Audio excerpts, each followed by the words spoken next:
লাঙ্গল দরকার, শাবল দরকার, খন্তা দরকার, কোদাল দরকার।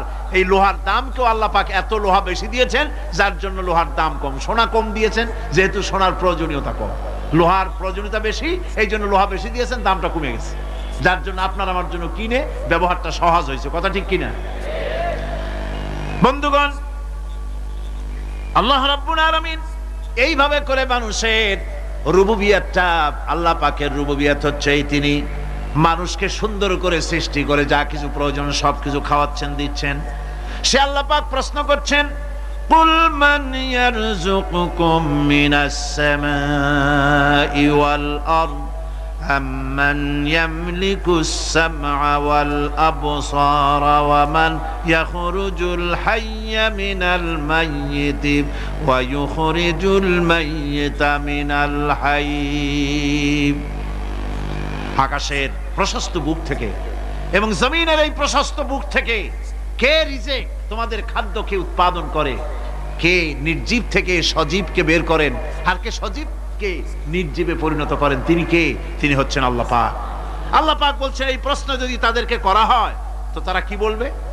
আল্লাহ পাক বলেন, ওয়ামান ইউদাব্বিরুল আমরা ফাসায়াকুলুনা আল্লাহ ফাকুল আফালা তাত্তাকুন।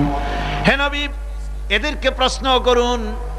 এদেরকে যদি প্রশ্ন করা হয় এই পৃথিবীর সুন্দর পরিচালনা পদ্ধতি কে করেন, তাহলে তারা এক কথায় বলবে, নিজের থেকেই বলবে আল্লাহ। কে করছেন সবকিছু? আল্লাহ।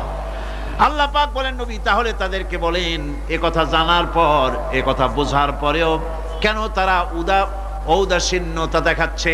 কেন তারা গাফিল হয়ে যাচ্ছে? কেন তারা আল্লাহ পাককে ভয় করে তার পথের অনুসারী হচ্ছে না?